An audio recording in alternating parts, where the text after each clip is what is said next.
Alrighty. Welcome to a very special Behind the Rolling Stone cover. Yeah. This is a very interesting one. Usually we sit down and we talk to the cover artist of the Rolling Stone magazine. This one's a little bit different. Yeah. Because today is going to be all about Bruce Springsteen and the new film Springsteen, Deliver Me From Nowhere, which is out October 23rd. Wow, yeah.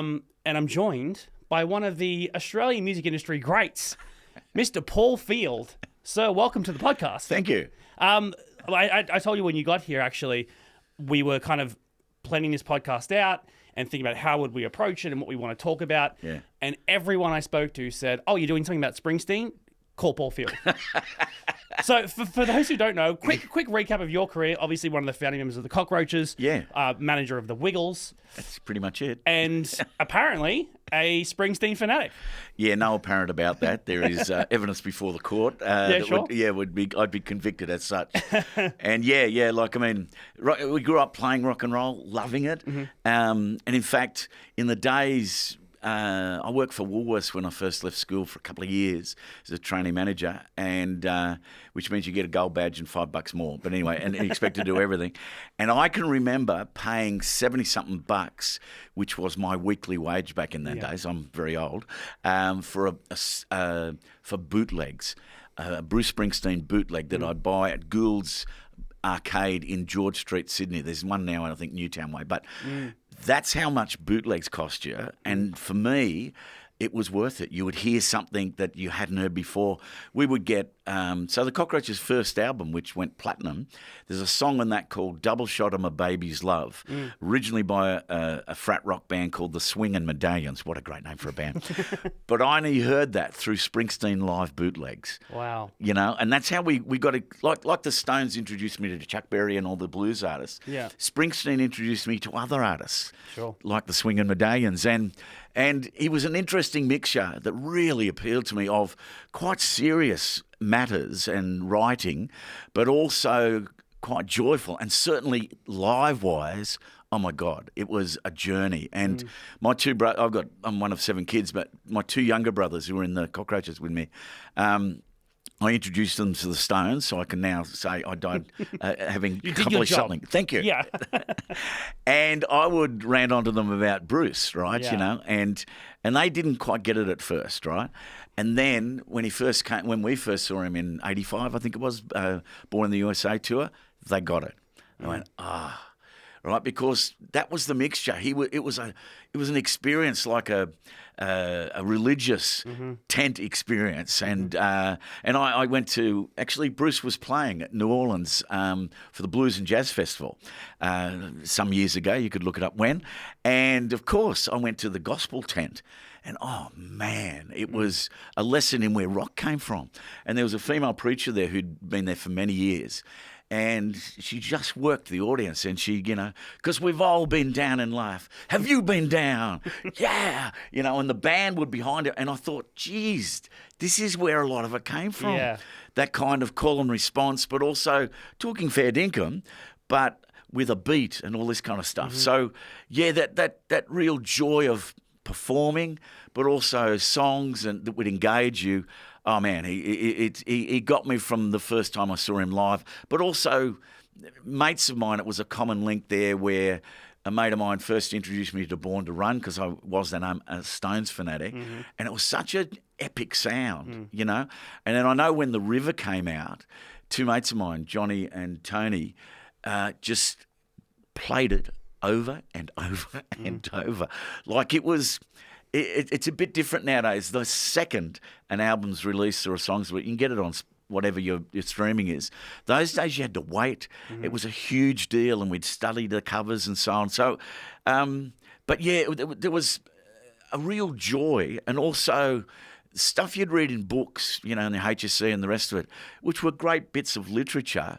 There was that awareness and depth to his songs, where unlike most of what was on radio, he was very different. Yeah.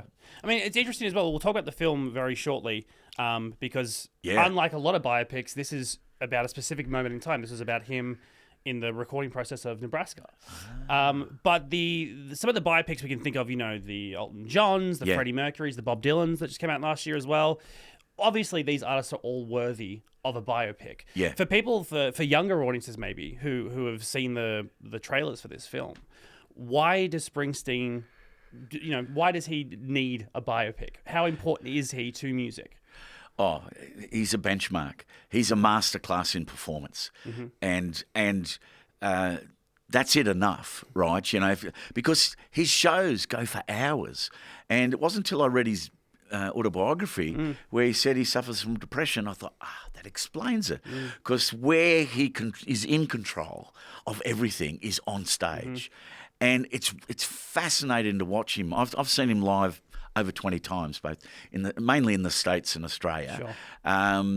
And you see him, and particularly in recent years, but he comes on stage in a certain physical state and the rest of it, and he builds and builds and builds, So yeah, it's the way he takes the crowd up and down, and it's very much quite serious subject matters and so on, but it's a masterclass in performance. And as to why do a film about Bruce Springsteen, and particularly in that era, is because he has such integrity, where it wasn't just about selling records. Of course, that's important, but it wasn't just about that. Quite the opposite. It was about what he felt. And like the best writers, and I'm serious when I say it, like Shakespeare, there's a universal appeal to him, right? And so, by Nebraska, he'd already had, I might get this wrong, but he'd had the big breakthrough album with Born in the USA, right? Like worldwide biblical success. Yeah. And that's great.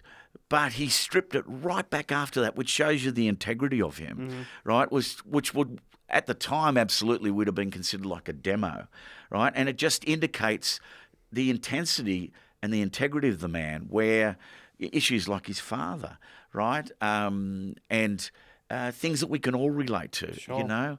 and stories about broken people, and that's all of us, right? And that's that universal writing that he's got. Even the metaphor of him stripping it down from a band, just an acoustic. Now, it takes a lot to sell an album like that, right? And there's a line in that, hey ho, rock and roll, deliver me from nowhere. And that's the line for Bruce Springsteen. Yeah. He was a kid from New Jersey, very similar upbringing to me, like surrounded by his church and his school and his family, and that's awesome.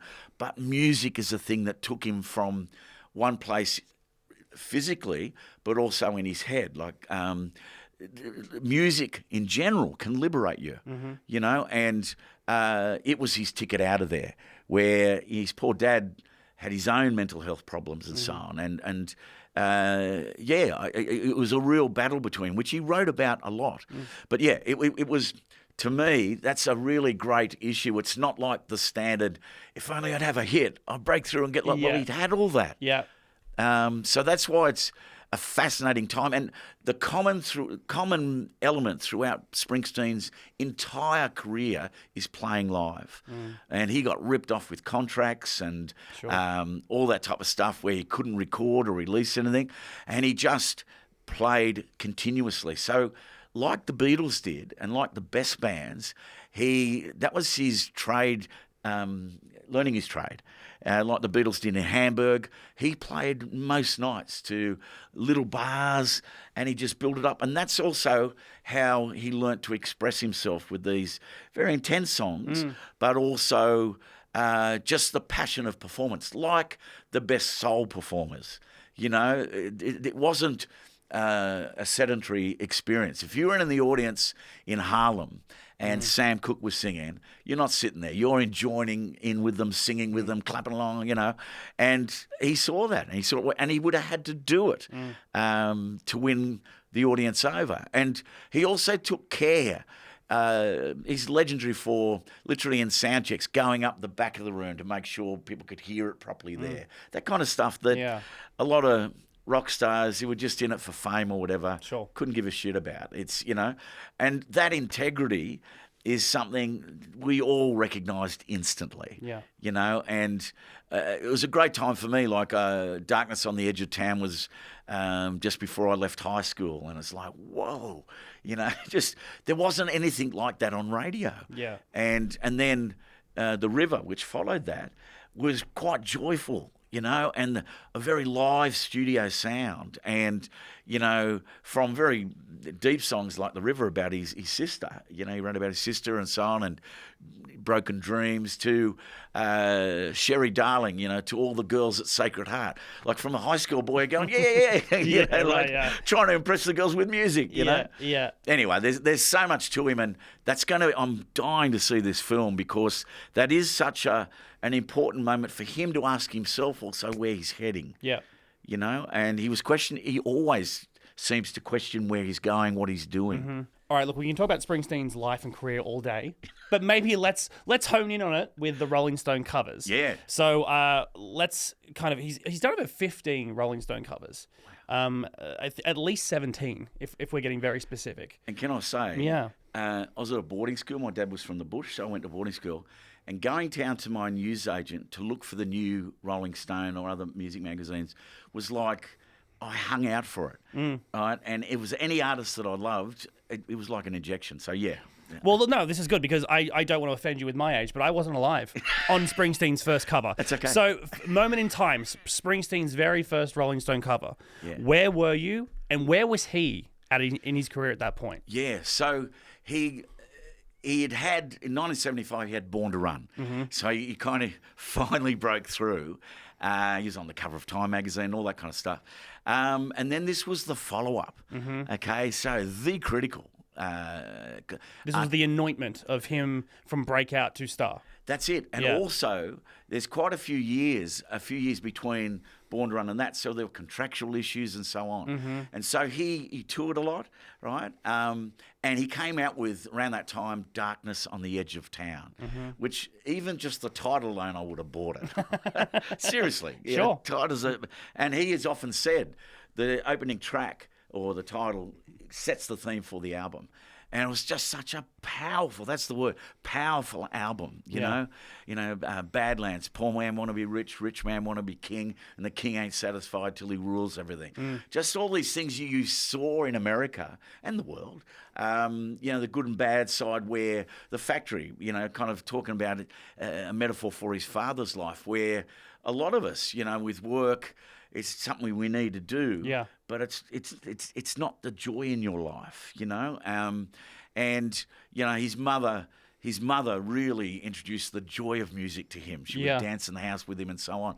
But yeah, it was great. It was such a sharp image. He on the cover. He's of the album. He's in a singlet, in a suburban house, and at the time there's a lot of glitzy stuff in pop music. He wasn't. It's like, okay.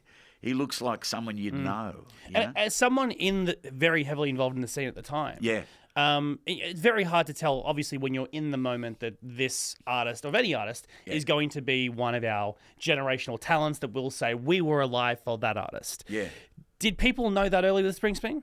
Oh, I think so. And to me, also, being on the cover of Rolling Stone said you were an artist of note. Yeah. Right. Still to this day. Right. So that was kind of a bit of a word. Okay. Who's this guy? Whoever was on the cover. Mm-hmm. But I'd heard of him before. I'd listened to Born to Run, and this was a few years after that. So there was a lot of expectations around it. And it didn't disappoint in the sense it wasn't the same. It wasn't Born to Run 2. It was different. Mm-hmm. The themes continued from there.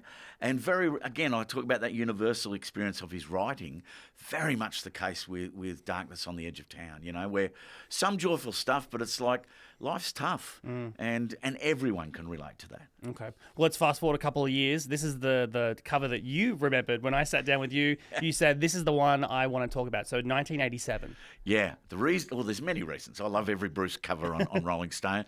But I was in a band in the 80s called The Cockroaches, and I think we reviewed a few times, but it was the first article on the band was in this. It's a double winner, right? There's Bruce on the and we're in there. So bloody loving that. Yeah. But it's also funny because our keyboard player in The Cockroaches, a guy called Jeff Fatt.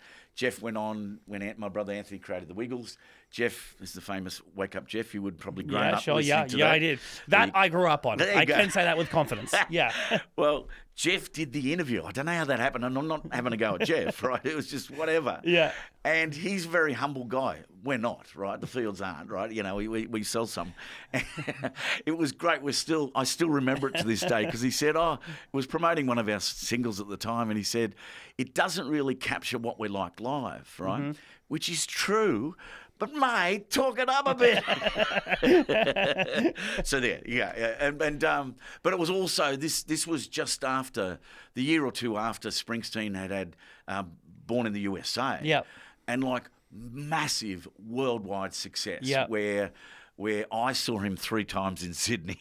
Yeah, sure. And we would, I kid you not, sleep out and camp out at the different ticketing selling agencies, right? You know. And it's where my Doubting Thomas brothers I brought to the Springsteen show, and that convinced them. Seeing him live was a revelation to them. You know, he was, those mixture. And that's why the time he spends on stage just brings you along with him. Yeah. You know, yeah. It's interesting. So we spoke about the 1978 cover. That's from Breakout to Star. Yeah. 87's fair to say solidified star. Yeah. 1990, and again, I'm sorry to keep bringing up my age here. I'm finally alive for this cover. 1990, and the cover says "Voice of a Decade." Yeah. In your opinion, and again, maybe tell me what was happening in the scene at that time. Was that from now solidified star to icon of rock? 100%. And it's one of those where even if you haven't got a record, like if you're out your age, you knew of his name. That's how big he was. Yeah. And he changed. There are only a few acts still to this day that can do arenas successful, stadiums. Sure. You know, the Stones, U2, Springsteen. You know, there's a few more, but there's not that many. Yeah. You got to have the goods to be able to do that. And it was a huge event, you know, and from Ireland, Slane Castle to everywhere, he set records. But it wasn't just, he did the songs. You know, in those hours of performing, he would bring you along with them. And there was an element of politics to what he said. Sure. Very working class, you know, very Democrat, to be very specific. I mean, we see that today as well, right? Yeah. Geez, yeah. And that stuff can get in your way, can cause trouble. And but it was good to appeal on many levels, same as the Oils in Australia, where they might have had a political message, and they certainly did, but most people went to see him because they loved their music. It was a great show. Yeah. And that was the good multi-leveled appeal of Springsteen. But for that decade, he stood out because he changed the game. He wiped the floor really in comparison to most other performers. Yeah. Other performers, like the Stones, who were frigging great, still to this day, and performing-wise. But there was something about, even just the duration. It shows you the artistry of the guy. As I say, masterclass in performer, to hold an audience that long. Sure. Jeez, you know. So it's totally believable. And, you know, on any level. You know, everyone's about the numbers. The record company would be on sales alone. Yeah. The numbers of people he pulls live. And it's... In my business, you know, it's the repeat business that you're always after. Sure. And that's the point. You can walk out of some, okay, I've seen him, that'll do me. No worries, that was good. But yep. Whereas Bruce, you go, okay, where can I see him again? You know, and there's not a lot of artists like that. Yeah. I mean, this is going to be a tough question for you as such a fan of the guy. But do you think there is a decade that kind of exemplified Springsteen as an artist? Because again, this film is about Nebraska, which was early 80s. This 1990 cover was Voice of a Decade. That's... You know, think about what he did in the 90s, and they're calling him Voice of the 80s. Yeah. What do you think? Which decade do you think this is Springsteen in his prime, at his finest hour? Damn, you're killing me here. I think I'd go from mid 70s to mid 80s. Okay. Yeah, that decade there. Yeah. Wow. Yeah. You know, and on every level, artistry and the rest of it. And then there are certain albums that come up. Like The Rising after 9/11. Man, what an album. Sure. You know, like Nebraska, you know, just unexpected stuff, but going, this is so authentic. This is so real. Where even the diehard fans, it shocked you. It's like, wow, what's this about? And and that's always great to be intrigued and engaged, like some of the best, like Bob Dylan and others, where you don't really know where they're going, and that's a good thing. Yeah. I mean, it's kind of good that you said that, actually, because obviously this film, Delivery from Nowhere, is right around 1981, 82 when Nebraska's been recorded. And this film as well, like, it's stocked with ridiculous talent. Jeremy Allen White, Emmy-winning actor, of course, The Bear, Shameless. Jeremy Strong plays his manager, of course. Jeremy Strong, Succession, Oscar-nominated, Emmy-winning, Tony-winning. Wow. You've got Stephen Graham, who co-created Netflix's Adolescence. Yes, he plays Bruce's father. So this film is stacked, not only from a story standpoint, but the people in this. For starters, have you seen Jeremy's work before? Are you a fan of him? Oh, yeah. I've seen him a few things. But The Bear, of course. Yeah, because you would like to think that Bruce would have signed off on this. And the question mark always is, no matter how great a film is can they play the part? And from the trailers we've seen and the clips we've seen, he smashed it. Yeah. And that's a good actor. But also you need those heavyweights, right? Because it's an intense story. And it's so real, and that passion was very real. He's struggling with so many things, internally, mentally, I should say, with the world of entertainment. How do I fit in that with his relationships? Who am I, right? Because a lot of his work is about escaping, right? Born to run, it's not born to stay, and it's true, and that is what's so engaging about it. And again, I might have got the timeline mixed up there, but just certainly it was, it requires such good artistry, because they're people with great depth, and it's you don't want anyone phoning that in. Well, it's funny as well. I mentioned to you before we started recording that Springsteen actually was doing some press with Jeremy, and Jeremy remembered that they were on set one day and he was having to do one day of just doing Born in the USA over and over. So in the end of the day, his voice was gone. And Springsteen was like, yeah, that'll happen. Just took it in his stride, very humble about it. Like, that's how it is. Yeah. And that's it. And I love Springsteen's voice, but he's got a unique voice. And, he's not like a John Farnham, like, awesome, beautiful voice. Yep. He's a rock and roller. Yep. He can hit beautiful notes and all the rest of it. But doing hours each night, it's like getting fit for that. Yeah. When we used to tour a lot, after a few days or a week on the road, okay, I'm muscle fit. Yeah. And doing Springsteen stuff, man, oh man. And for a man who's not a musician by trade, right? Like, Jeremy Allen White is an actor. That's right. He had to learn to sing and play guitar for this movie. Oh, mate, it blows me away. Yeah. Like, it really does. And that's why I'm hanging to hear it. But that's very true. That's the real experience. And that's good that it had that effect, because it will become that reality. That's what Bruce is like sometimes singing, And I've seen photos of him, and I know people who've been with him after a show, and he's sated, exhausted. He's drained, And I may have said before, he comes on stage and he grows during the show. And then he just is spent. Like, you get your money's worth. Good.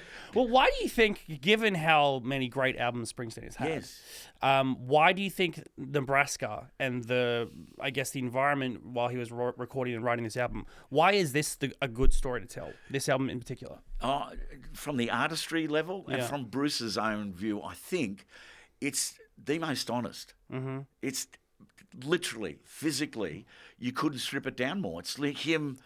They would have probably expected, is this the demo of the new album? It's like, no, this is the new album.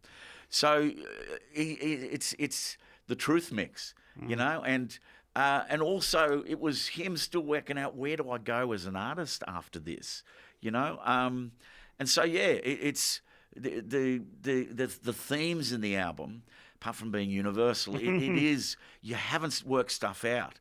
And there's a lot obviously going on in his mind and so on. So it'll be fascinating to see that process, as opposed to any of his other albums, which sensational, sublime, all that.